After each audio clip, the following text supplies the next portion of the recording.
লিআন্না লাউ কানাত কাযাআন লা সুল্লিয়াত ইযা জালাল উযরু ওয়ালাউ বাদা যাওয়াল। কাজা যদি হয়, কাজার ক্ষেত্রে শরীয়তের বিধান হচ্ছে যে যখন আপনার সময় হয়ে যাবে তখনই করবেন, দ্রুত করে, পরের দিন কেন পিছাবেন।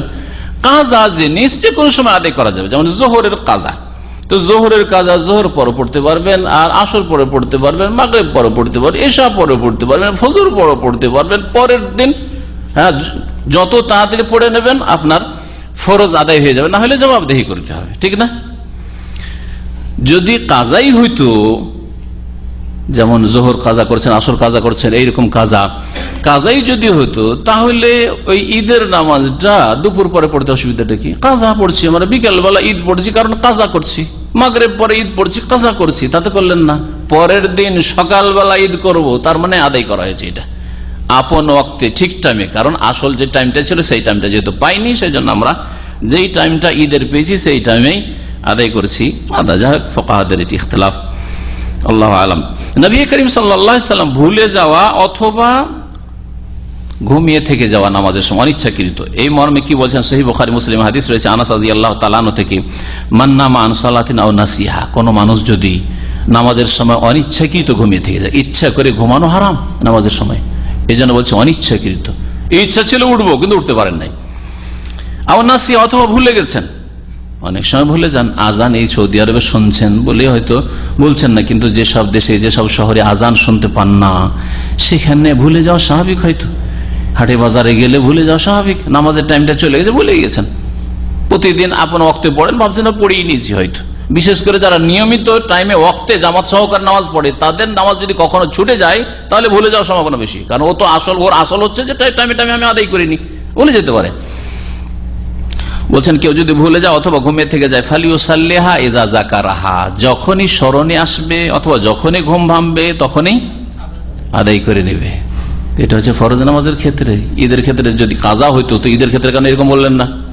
যখন জানতে পারলে যে চাঁদ দেখা গেছে তখন ঈদ পড়ে নাও, ঈদ বললেন না। বরং নবী করিম সাল্লাল্লাহু আলাইহি ওয়াসাল্লাম বলেছেন, ওয়াইজা আসবাহু, সকাল যখন হবে আগামীকালকে, আইয়াকদু ইলা মুসাল্লাহুম, ঈদগাহে যাবে। নামাজগুলি যদি ছুটে যায়, কোন নামাজ যদি ছুটে যায় তো সেটা 4 ভাগে বিভক্ত। 4 ভাগে নামাজ, কাজা নামাজ 4 ভাগে বিভক্ত। প্রথম হচ্ছে তুকজা আলাল ফওর, কাজা হলে সাথে সাথে যখনই আপনি আদায় করতে পারবেন দ্রুত আদায় করে নিতে হবে। ফি আইয়ি ওয়াক্তিন, যে কোনো সময়, যত তাড়াতাড়ি সম্ভব। ওয়াহিয়া সালাওয়াতুল খামস, 5 ওয়াক্ত নামাজ, ও রাওয়াতিবহা, আর এই সুন্নতে রাতেবাগুলি 5 ওয়াক্ত ফরজ নামাজ, আর ওর সাথে যে সুন্নতে রাতেবা 10 বা 12 রাকাত রয়েছে, এগুলি কি করতে হবে? যখনই আপনি সময় পাবেন দ্রুত আদায় করে নিতে হবে। জোহরের নামাজ ছুটে আছে আর ভাবছেন আগামী দিনে জোহর পড়বো, না, চলবে না। যখনই সময় পাচ্ছেন, আপনি মনে হয়েছে ভুলে গেছিলেন অথবা ঘুম ভেঙেছে, আর আজকালকার গুনাহগার লোকেরা যেমন কাজকর্মের জন্য নামাজ ছেড়ে দেয়, সেই ক্ষেত্রে এই কাজা কবুল হবে কি হবে না, এই মর্মে ইমাম ইবনে তাইমিয়া রাহমাতুল্লাহির মত কাজা কবুল হবে না। ভালো করে শুনে রাখেন। সুতরাং এইরকম কখনো কাজা করবেন না, কাজের ব্যস্ততার কারণে, অথবা রাস্তায় গাড়ি নিয়ে বেরিয়ে গেছিলাম, গাড়ি থামালেন না, নামাজ পড়লেন না টাইমে, আর টাইম পার হয়ে চলে গেল, আর পরে কাজা করছেন, এই নামাজ আল্লাহ কবুল করবেন না। তিনি বলছেন, আর এই মতের ওপর অধিকাংশ সৌদি আরবের উলামা কেরামরা তারা বলছেন যে এ কুফরি করেছে, সুতরাং একে তওবা ইস্তেগফার করা ছাড়া আর কোনো রাস্তা নেই। আর এর ঘাটতি পূরণ করবে বেশি বেশি তওবা ইস্তেগফার করে এবং সুন্নাত নফল নামাজ, তাহাজ্জুদ ইত্যাদি দিয়ে ঘাটতি পূরণ করে, কিন্তু আর এই নামাজ কবুল হবে না।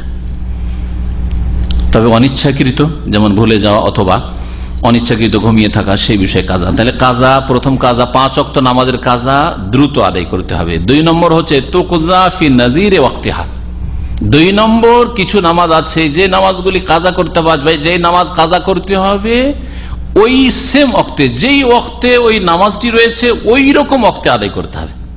ওই ওয়াক্তে হইলে তো আসল দিনে হয়ে যেত, কিন্তু সেই দিনে হইল না, তাহলে ওই সময়টাই আগামী দিনে আদায় করতে হবে। সেটা হচ্ছে সালাতুল ঈদাইন, ঈদুল ফিতর, ঈদুল আজহার নামাজ। 3 নম্বর হচ্ছে তুকজা বিগাইরিহা, নামাজ কাজা করতে হবে কিন্তু ওই নামাজ আদায় করে না, অন্য নামাজ দিয়ে কাজা আদায় করতে হবে। সেটা হচ্ছে জুমার নামাজ যদি ছুটে যায় তাহলে তুকজা যোহরান, যোহর পড়তে হবে। দেখলেন 3 নম্বর কাজা, এটাও কাজা। জুমা যে কোনো কারণে ছুটে গেছে, এখন কি পড়বেন আপনি? জোহর পড়তে হবে। জোহর বদলুন আনা, জোহর তার বদল। চতুর্থ হচ্ছে লা তুকজা, এমন নামাজ যে নামাজগুলি কাজা করা চলবে না। নামাজ ছুটে গেছে, সময় চলে গেছে, আর কাজা করা চলবে না। সেগুলি হচ্ছে কারণগত নামাজ, জাওয়াতুল আসবাব, সলাতুন জাতুল আসবাব। কোন নামাজ? যেগুলি কারণগত নামাজ। ফাইন্নাহা ইযা ফাতাত, যদি ছুটে যায়, ফাইন্নাহা সুন্নাহ, এগুলি সুন্নত ছিল। ফাতা মাহাল্লুহা, তার জায়গা যেটা ছিল আসল বা সময় ছিল, সেই সময় পার হয়ে গেছে, সুতরাং সেই নামাজ আর কাজা করা চলবে না। যেমন তাহিয়াতুল মসজিদ, মসজিদে গিয়ে সাথে সাথে বসার আগে কি করতে হইতো? 2 রাকাত নামাজ পড়তে হইতো। মসজিদে গিয়েছেন আর একজন লোক সালাম মোসাফ করে, বসেন বসেন, জরুরি কথা আছে আপনার সাথে, দিল বসি, আর বসে গেলেন 10 মিনিট 15 মিনিট আধা ঘন্টা গল্প করলেন, অথবা গেলেন আর দেখছেন যে লোকজন অপেক্ষায় রয়েছে আর বক্তব্য রাখবেন, আপনি গিয়ে বক্তব্য করলেন। বক্তব্য করার পরে, আরে ভাই আজকে তাহিয়াতুল মসজিদে পাইনি, তো বক্তব্য শেষখানে তাহিয়াতুল মসজিদ পড়েনি, হবে না, সময় শেষ। কারণগত নামাজ, এটা হচ্ছে কারণগত নামাজ। কি কারণ? মসজিদে বসা হচ্ছে 2 রাকাত নামাজের কারণ, এগুলোকে জাতুল আসবাব বলা হয়। কাজা করা চলবে না। এইরকমই সূর্যগ্রহণ, চন্দ্রগ্রহণের নামাজ। সূর্য যখন গ্রহণ লেগেছিল বা চন্দ্র গ্রহণ লেগেছিল তখন নামাজ পড়েননি, সূর্যগ্রহণ শেষ হয়ে গেছে, চন্দ্রগ্রহণ শেষ হয়ে, আরে আজকে ওই সূর্য চন্দ্রগ্রহণের নামাজটা পড়তে পারিনি, তো পরে পড়িনি, হবে না। এই হাদিস দ্বারা আরো জানতে পারলাম যে ঈদের নামাজের সময় চলে গেলে, অর্থাৎ দুপুর হয়ে গেলে, মাথার উপর সূর্য চলে আসলে ঈদের নামাজ ছুটে যায় না, বরং আগামী দিনে আদায় করতে হবে। আগামীকালকে আদায় করতে হবে।